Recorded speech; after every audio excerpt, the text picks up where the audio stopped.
Hello guys, hope you're doing great. First of all, let me introduce myself. My name is Julio Bellante, and we are going to be working on this video about Michael Holliday's theory about systemic functional grammar. This is a different approach from the ones we have been studying.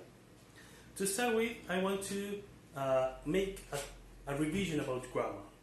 We consider grammar a based economy system to have multiple meanings. For example, imagine a pool. Let's make a mental image of a pool that it is full of every element you find on a language. Those can be words, affixes, suffixes, and so on. You can take as many as you want to make your text, your utterances, your sentences. And that's what we are going to study here, because systemic grammar aims to explain the internal relations in language as a system network, and this network consists of a subsystem from which language users can make choices. Functional grammar aims to reveal that language is a means of social interaction. We consider the word systemic and functional. Systemic offers structures and the possibilities, the choices that the speakers can make, while functional refers that something that it is applicable in real life. Let's go back to the image of the pool, and we can say that we can take different elements to convey the same meaning, or the same elements to convey different meanings. Some examples, for example. You can use different elements to convey the same meaning. For example, if I say an active voice versus passive voice. For example, Julio stole the car against the car was stolen by Julio. We have different elements conveying the same meaning. But in the other way around will be, for example, a simple word. Imagine the word yes. We can say yes or yes. The same element has different meaning depending, of course, on the purpose of the speaker. As a tool of human beings' communication, languages possesses many different kinds of functions. Halliday divided those functions into three: the ideational metafunction, the interpersonal metafunction, and the textual metafunction. The ideational metafunction is to organize the speaker's or writer's experience of real or imaginary world. It includes experimental function and logical function. The meaning of experimental function is that language expresses people's experience in external world. This is, for example, the events that he lives through his life. And also the internal world, such as our beliefs, our thoughts, our ideas.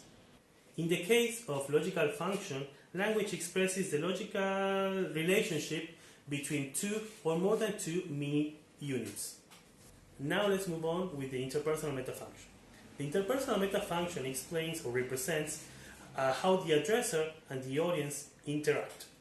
The relationship between them, for example, and it is used to establish and maintain the relationship. The addresser has always a need to transmit something to his interlocutor. So to fulfill that need, he's going to use a verbal or written language to have or to fulfill its purpose. Those purposes can be, for example, to influence our listeners' behavior, or for example, to give our point of view about a particular matter. Last but not least, we have the textual metafunction, which is used to organize the resources and to create cohesive and context-sensitive texts. It makes use of resources like cohesion, substitution, ellipsis, or referencing. Now let's move on to context of situation. We know that whenever we are going to speak, we need to be aware of external factors. For example, who am I talking to? If it is a boss, if it is my brother, my sister, and if I want to use formal language or informal language. In this case, this is part of the context of situation, which take into consideration place, time, talking content, to give an example.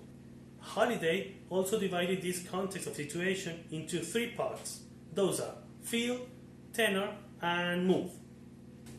First of all, we have feel. Feel refers to what is being talked about, what is that the participants are engaged in, and in which language they are talking. Next one, we have tenor, and tenor refers to the people involved within the communication and the relationship between them.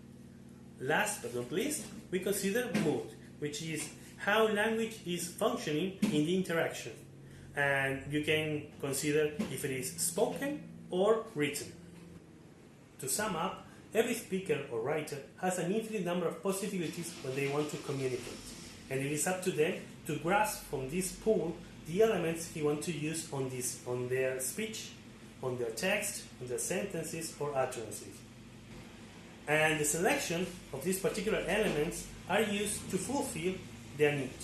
And it is up to Holiday's theory that we can go further within the analysis of discourse and to get a much more complete understanding about language and how it is produced and the ways we use it in order to communicate.